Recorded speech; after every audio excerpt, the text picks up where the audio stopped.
What is going on, y'all? It is the Caveman back at it again with another video, and I'm back with my Week 6 picks like I do every single Thursday, giving you my picks for the upcoming NFL week. If you're new around here, it's pretty damn simple. Before I get into my Week 6 game picks, I'm just going to tell you how I did the week before, give you my overall record, and then just jump right into who I think's going to win this weekend. It's pretty damn simple. But before we get into it, as always, you guys know the drill. Mott's applesauce. If you're ever hungry, thirsty, whatever it might be, Mott's applesauce will satisfy whatever satisfies you need to satisfy. You have the Caveman guarantee. I promise it will never fail you. Let's talk about some Week 6 game picks. So as far as last week goes, I went a total of 12-4. It should have been better. I went with Jacksonville over Tennessee. That one really bit me in the ass. The Panthers blowing that game against the Eagles also bit me in the ass. Going 12-4 is still pretty damn good, though. It could have been better. Could have been worse. That will move my overall record to 56-24. Pretty good on the season so far. Starting off week number 6, in which we only have 14 games this week because of bye weeks, we have the Tampa Bay Buccaneers traveling to Philadelphia to take on the Philadelphia Eagles on Thursday Night Football.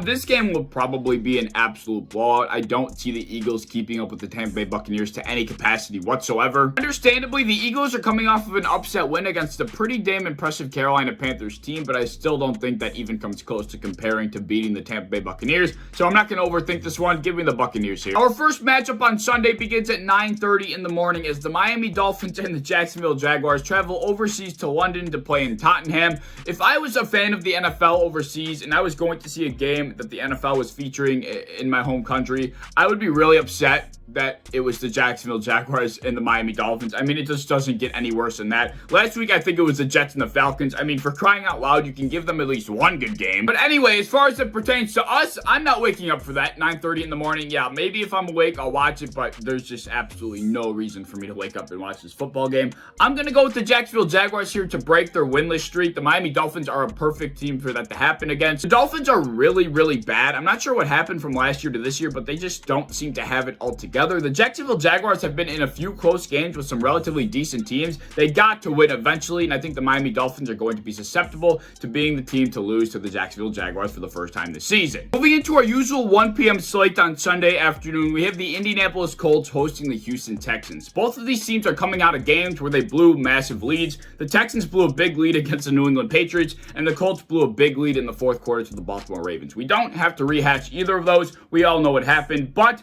nevertheless, I just made an entire video gassing up the Indianapolis Colts. That would be pretty wild of me not to take them in this game. I think they get back on track here. I'm taking the Colts over the Texans. I don't think Davis Mills has the ability to play like he did last week on a consistent basis. That was pretty crazy. Props to him, but I got to go with the better team here, and that's the Indianapolis Colts. Moving on, we have what is usually a pretty entertaining matchup between two division rivals as the Chicago Bears host the Green Bay Packers. Now, of course, I am going to take the Packers in this matchup, but I can't lie, they have looked pretty questionable time and time again throughout the 2021 season. Of course, there was the anomaly in week 1 where the New Orleans Saints absolutely blew out the Green Bay Packers. Nobody saw that coming whatsoever. And then in week 5, though, the Cincinnati Bengals probably should have beat the Green Bay Packers. Let's be honest here. The Packers did not deserve to walk away with the victory in that game. And the Bears have Justin Fields, trying to get into a rhythm here. They just took down what I think is a pretty good Las Vegas Raiders roster. They look pretty good, as of late. So I'm going to go with the Packers here, but the stench of upset just kind of lingers in my nose when I look at this matchup. But,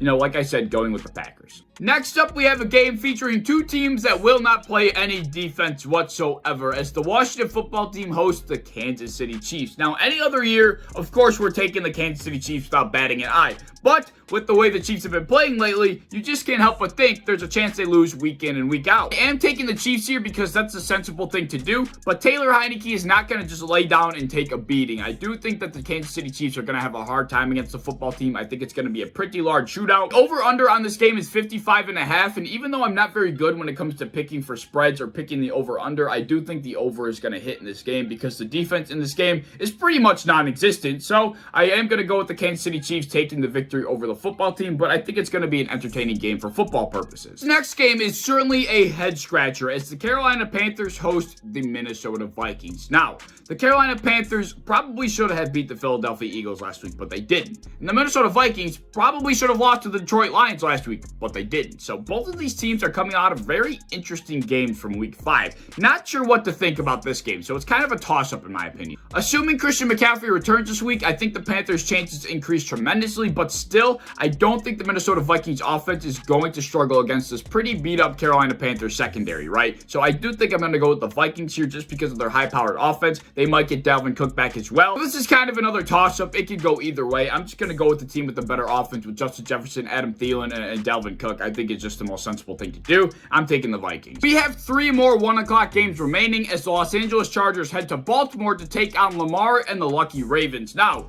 this game, in my opinion, should be a slam dunk for the Los Angeles Chargers, but for some reason, they're the underdogs. How in God's name are the Chargers the underdogs in this game? That shit just does not make any sense to me. In my opinion, and I thought this was kind of league consensus, the Chargers are pretty damn good right now. They're really hot. And the Ravens are as well, but they've been winning on insane strokes of luck. The Chargers are just a straight good team. Yet somehow the Chargers are the underdogs. I really don't understand that. Besides for Lamar, the rest of the Ravens have been struggling tremendously. Like, their defense can't stop shit. I mean, Lamar and Marquise Brown have something going. Mark Andrews has been heating up. But beside for them, I mean, the Ravens have been really struggling. I'm going with the Chargers without question. I mean, this was an easier matchup to decide than any other game. I mean, I really think the Ravens' luck is bound to run out. I don't think they're going to get away with the shit they've been getting away with against a team like the Chargers. So give me Los Angeles in this game. I mean, honestly, like, the Ravens should have lost to the Lions. The Ravens should have lost to the Colts. I mean, I love Lamar right now. He's been doing everything he can to win,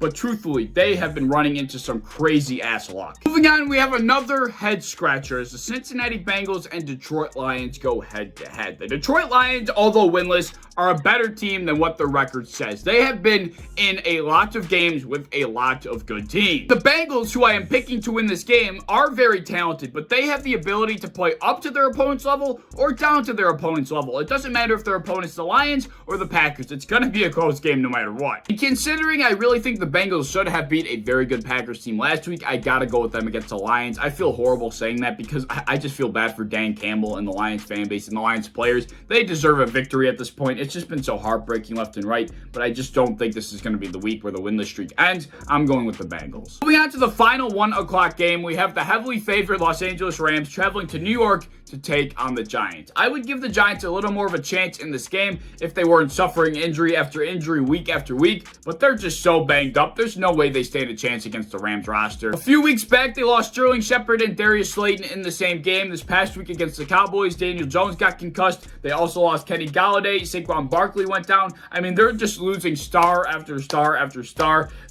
You just can't imagine the Giants have much of a chance in this game.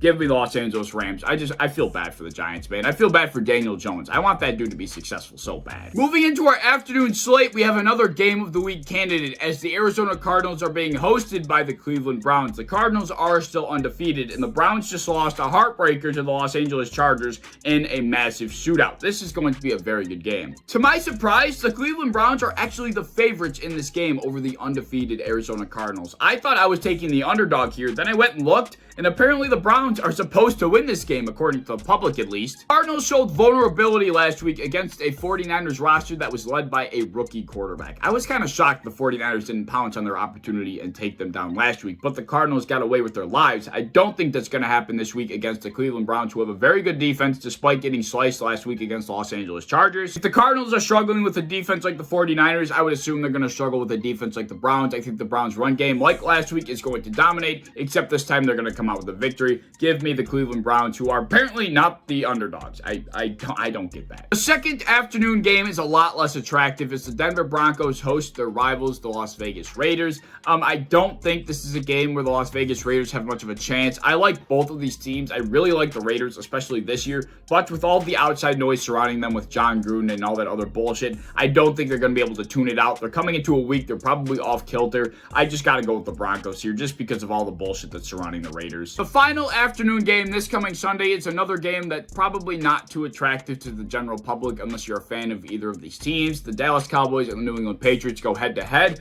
Even though the Patriots came back against the Texans, it was relatively impressive. They were still down that much to the Texans. They really didn't look good, and that was really weird considering they almost beat the Tampa Bay Buccaneers just a couple weeks ago. I'm not sure what to think of the New England Patriots, but I gotta go with the Dallas Cowboys right now. They are so freaking hot. Trayvon Diggs is going nuts. That offense is churning. Zeke is back. you just can't not pick the Cowboys here. You'd be crazy not to. Moving into Week 6's primetime matchups, we have the Seattle Seahawks and the Pittsburgh Steelers going head-to-head. This game got a lot more interesting because of the events that transpired last weekend. Russell Wilson went down with a finger or thumb injury or something that required surgery, and now he's out. Geno Smith is going to be quarterback in the Seattle Seahawks, and although he looked pretty damn good against the Los Angeles Rams defense when he was in there for a short period of time, I don't know if he's going to be able to replicate that against the Steelers. I don't know. Just for some reason, I'm not buying Geno Smith stepping in and beating a solid NFL roster, or at least a solid NFL defense, I should say, like the Pittsburgh Steelers.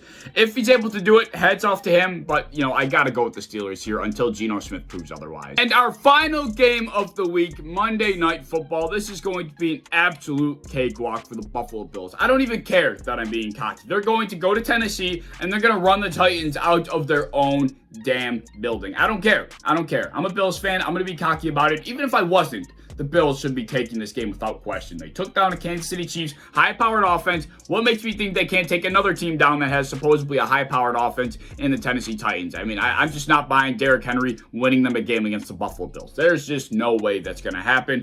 Buffalo Bills all day, baby. This is going to be an absolute cakewalk. I don't think anybody had a question who else is going to take in this game. But those are my Week 6 picks. Let me know who you took down in the comment section below. Let me know what you disagree with. I want to talk to you guys down in the comments. You guys know I love to conversate with you guys down there. With the bye weeks coming into play, these videos will probably be slightly shorter, but that is okay. Like I said, let me know any thoughts you have down in the comment section below. If you enjoyed the video, as always, please like, subscribe, do all the fun stuff. If you want to hit the bell to be notified when I upload, I'd appreciate that. If you want to go over to Twitter, follow me over there. I'd appreciate that as well. I'm a part of the Built-In Buffalo content creation team. If you enjoy Buffalo Bills content, be sure to follow and subscribe to us on any social medias you might have, and I hope to see you in the next one. Peace.